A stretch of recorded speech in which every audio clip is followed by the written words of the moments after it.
नमस्कार दोस्तों, स्वागत है आपका आपके नई चैनल दी नॉलेज प्लाजा पर। दोस्तों, लेके आया हूँ मैं आपके लिए आपका फिजिक्स का सेकेंड लेसन। आप लोगों का डिमांड था कि आपकी फ़िज़िक्स की क्लास नहीं चल रही थी, तो आज मैं आपके लिए लेके आया हूँ फिज़िक्स का क्लास।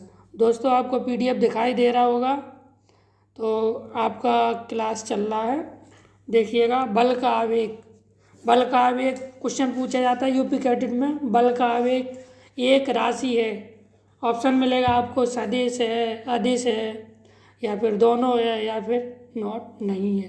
तो आपको क्या रखना है, बल का आवेग एक सदिश राशि है, क्योंकि बल का आवेग बराबर होता है बल गुणे बल की दिशा। सदिश राशियाँ कौन सी होती हैं? ऐसी राशियाँ जिनमें बल के साथ साथ दिशा की आवश्यकता होती है, उनको सदिश राशियाँ कहते हैं। तो बल का आवेग क्या है? सदिश राशि है। अब आपका क्वेश्चन बहुत बार पूछा गया है यूपी कैटेट में, जड़त्वागूढ़। जड़त्वागूढ़ बराबर क्या होता है? द्रव्यमान गुणे दूरी का स्क्वायर। द्रव्यमान गुणे दूरी का स्क्वायर। इसका मात्रक क्या होगा? द्रव्यमान का मात्रक किलोग्राम होगा, और दूरी का मात्रक मीटर। तो द्रव्यमान गुणे दूरी का स्क्वायर है, तो मीटर का स्क्वायर हो जाएगा। अब इसकी विमा भी पूछी जाती है आप लोगों से, तो आप विमा देख लीजिएगा। इसकी विमा क्या है? किलोग्राम की एम हो जाएगी, मीटर की एल होगी, और मीटर का स्क्वायर है तो स्क्वायर हो जाएगा। तो क्या विमा होगी? M L square. अब आप सदिश राशि की आपके लिए डेफिनेशन लेके आया हूँ। तो सदिश राशियाँ क्या हैं, आपको एग्जाम्पल के साथ समझाते हैं। मैंने सदिश राशि तो आपको बता दी है क्या होती हैं, तो एग्जाम्पल भी आप देख लीजिएगा। वेग है, संवेग है, बल है, विस्थापन है, त्वरण है, बल का आवेग है, धारा घनत्व है, गुरुत्वीय क्षेत्र की तीव्रता है, और गुरुत्वीय विभव है। ठीक है दोस्तों, सदिश राशियाँ मेरी यही हैं। अब क्वेश्चन आता है, बल का आघूर्ण बराबर क्या होता है? बल का आघूर्ण बराबर बल गुणे बल की दिशा में परिवर्तन। अब इसका मात्रक क्या होगा? Newton into metre. कैसे होगा? बल का मात्रक आप लोगों को मालूम है, न्यूटन होता है, और बल की दिशा में परिवर्तन यानी कि दूरी को किस में नापते हैं? मीटर में। तो इसका मात्रक क्या होगा? Newton metre. अब इसकी विमा आपसे कोई पूछे तो क्या करोगे आप? तो आपको बल की विमा लिखनी है, जैसा कि आप लोगों को मैं पहले बता दिया था। बल की विमा क्या होगी? बल बराबर क्या होता है? द्रव्यमान गुणे बराबर एम ए, द्रव्यमान गुणे त्वरण। तो M L T minus two into L करेंगे तो क्या होगी? एम तो सिंगल है, एम सिंगल रहेगा। एल इंटू एल क्या होगा? एल स्क्वायर हो जाएगा, और T minus two as it is ऐसे ही रहेगा पहले जैसा। तो क्या विमा होगी? M L square T minus two. अब आपसे क्वेश्चन पूछा जाता है, दो बलों का परिणामी ज्ञात करना। तो आप सीखेंगे, आपको बताएंगे दो बलों का परिणामी कैसे ज्ञात किया जाता है।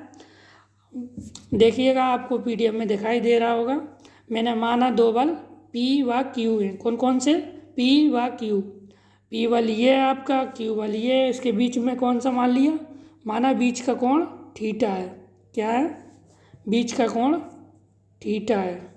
ठीक है, ये आपके लिए डायग्राम से, आपको फ्लो डायग्राम से समझ में आ रहा होगा मैं क्या आपको बताना चाहता हूँ।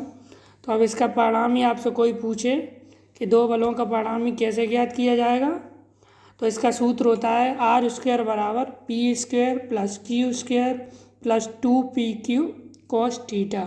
अब हम आर स्क्वायर बराबर ये है, जब आर बराबर निकालेंगे तो क्या होगा? इधर स्क्वायर हटेगा, अंडर रूट लग जाएगा। तो ये क्या होगा? Under root P square Q square two P Q cos theta. ये आपके लिए बहुत इम्पोर्टेंट फॉर्मूला है, ये आपको यूपी कैटेट में बहुत बार पूछा जा चुका है।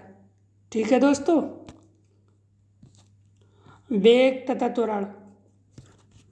अब हम पढ़ते हैं सबसे पहले वेग से पहले दूरी। दूरी क्या होती है? किसी गतिशील कण के द्वारा, क्या? किसी गतिशील कण के द्वारा तय किए गए पथ की लंबाई को ही दूरी कहते हैं। कोई कण है, जितना पथ को तय करेगा, जो डिस्टेंस चलेगा, उसी को हम दूरी कहेंगे। और दूरी क्या है? दूरी एक अदिश राशि है, क्योंकि इसकी कोई दिशा निश्चित नहीं रहती है, किधर भी हो सकती है। इसका मात्रक क्या होता है? मीटर। मीटर कैसा मात्रक है, MKS मात्रक है, और CGS मात्रक सेंटीमीटर है। ठीक है दोस्तों। दूरी का मान सदैव धनात्मक होता है, ऋणात्मक कभी नहीं हो सकता। ये क्वेश्चन आपसे पूछा जा सकता है कि दूरी का मान होता है धनात्मक, ऋणात्मक, धनात्मक अथवा ऋणात्मक, या फिर कोई नहीं। तो आपको क्या करना है, ऋणात्मक कभी नहीं होता है, धनात्मक पे लगाइएगा। ठीक है दोस्तों। क्योंकि कुछ ना कुछ तो चलेंगे, पथ जितनी अपनी कुछ डिस्टेंस तय करेगा, कोई वेग है, कण है, वो चलेगा, थोड़ा सा भी चलेगा, अपना स्थान परिवर्तन करेगा, तो वो दूरी के अंदर कहलाएगा। तो दूरी क्या है, कुछ ना कुछ तो चलेगा, तो ये हमेशा ऋणात्मक कभी नहीं होगा, धनात्मक ही रहेगा। ठीक है। अब आपका है विस्थापन, डिसलेरेशन। किसी गतिशील कण द्वारा तय किए गए पथ की प्रारंभिक बिंदु और अंतिम बिंदु के बीच की न्यूनतम दूरी ही विस्थापन कहलाती है। मान लो कोई कार है, ए बिंदु से बी बिंदु तक गई है, तो इसका ए बिंदु से बी बिंदु के बीच में जो दूरी तय की गई, इसी को क्या कहते हैं, विस्थापन। क्या कहते हैं, विस्थापन। विस्थापन एक सदिश राशि है। इसकी दिशा प्रारंभिक बिंदु से अंतिम बिंदु की ओर होती है। इसका मान धनात्मक अथवा ऋणात्मक या शून्य हो सकता है। क्यों आएगा धनात्मक, ऋणात्मक, शून्य? क्योंकि मान लो एक साइड 15 किलोमीटर चली है, एक साइड 10 किलोमीटर चले, तो आप 15 में से 10 घटाएंगे, 5 बचेगा। या फिर आप 10 में से 5 घटाएंगे, 5 में से 10 घटाएंगे, तो आपका ऋणात्मक भी आ सकता है। ठीक है दोस्तों। दूरी का विस्थापन का MKS मात्रक क्या होगा, मीटर। और CGS मात्रक क्या होगा, सेंटीमीटर। इसे L से डिनोट करेंगे, किससे, L से। अब चाल क्या है, चाल किसी गतिशील कण द्वारा एकांक समय में, क्या, किसी गतिशील कण के द्वारा एकांक समय में चली गई दूरी। चाल और दूरी में अंतर क्या है, दूरी कितनी भी चली जा सकती है, लेकिन चाल क्या है, एकांक समय में, प्रति सेकेंड, समझ रहे हैं आप, प्रति सेकेंड में जो दूरी तय की जाएगी उसी को हम चाल कहेंगे। और चाल बराबर क्या होता है, दूरी बटे समय। चाल बराबर क्या होता है, दूरी बटे समय। चाल क्या है, चाल एक अदिश राशि है, क्योंकि इसकी कोई दिशा पहले से फिक्स नहीं रहती है, ये वेरी कर सकती है चारों दिशाओं में, कहीं भी चाल चल सकते हैं आप। चाल का मान सदैव धनात्मक होता है, ऋणात्मक नहीं होता है। चाल का MKS मात्रक मीटर पर सेकेंड और CGS मात्रक सेंटीमीटर पर सेकेंड होता है। ठीक है दोस्तों।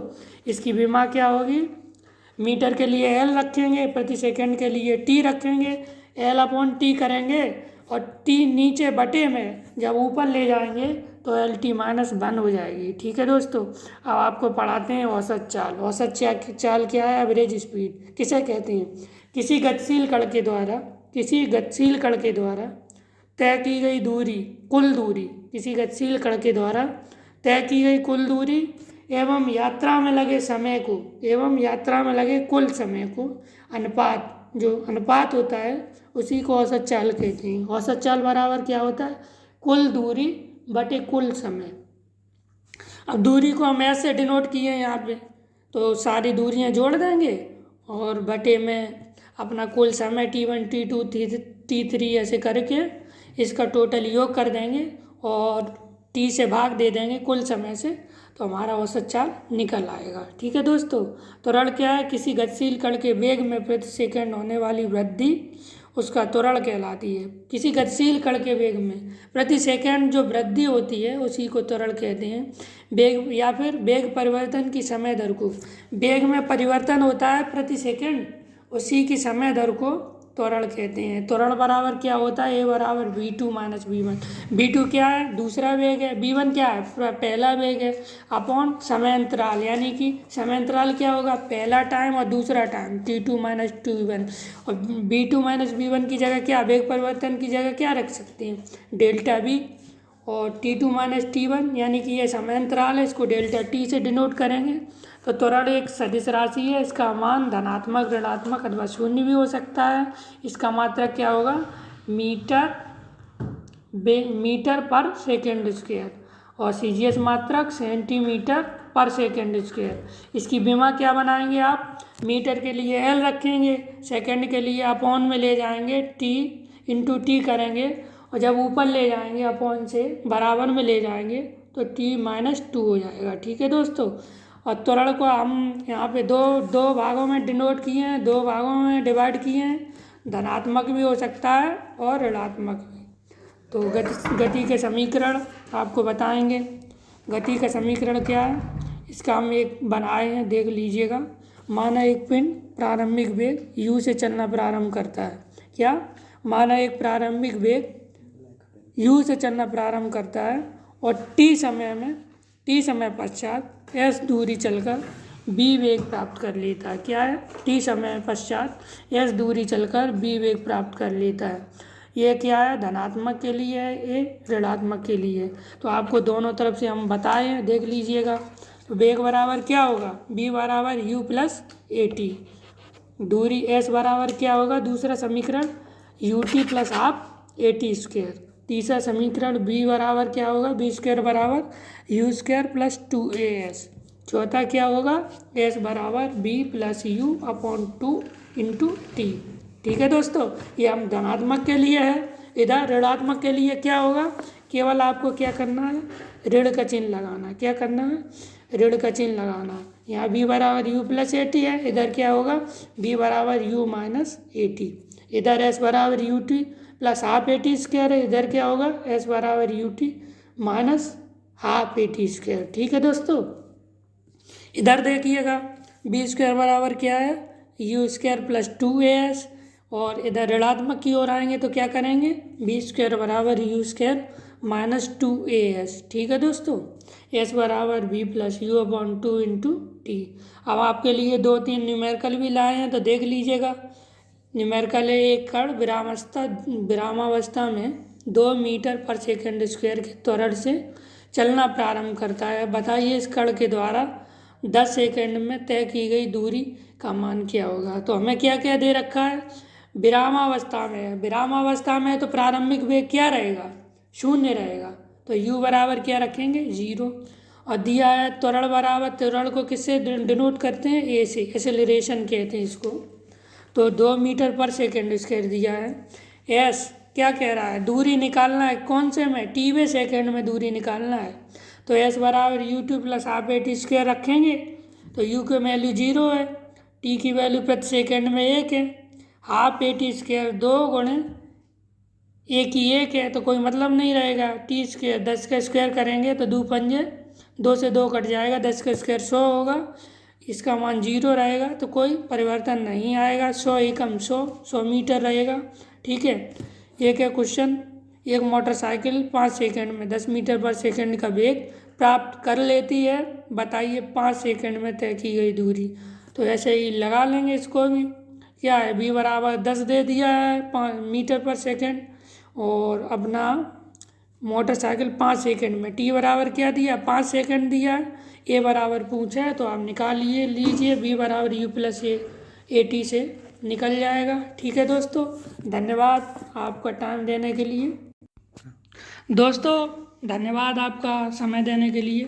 मैं आपको ये बताना चाहता हूँ, आपको इस वीडियो में जहाँ कहीं भी प्रॉब्लम हो आप बता सकते हैं, कमेंट बॉक्स में कमेंट करके अपनी बात रखिएगा। और दोस्तों ज़्यादा से ज़्यादा वीडियो को लाइक करिएगा। अगर आपको वीडियो पसंद आया है तो कमेंट बॉक्स में कमेंट करके ज़रूर बताइएगा, जिससे कि अगर आपको कोई भी कहीं भी चीज़ में डाउट है तो आप कमेंट बॉक्स में कमेंट करिएगा, जिससे कि हमें पता चले कि हमारी कहाँ दिक्कत है, आपकी हम प्रॉब्लम को सॉल्व कर सकें और अगली वीडियो में बेहतर करने का प्रयास कर सकें। धन्यवाद दोस्तों।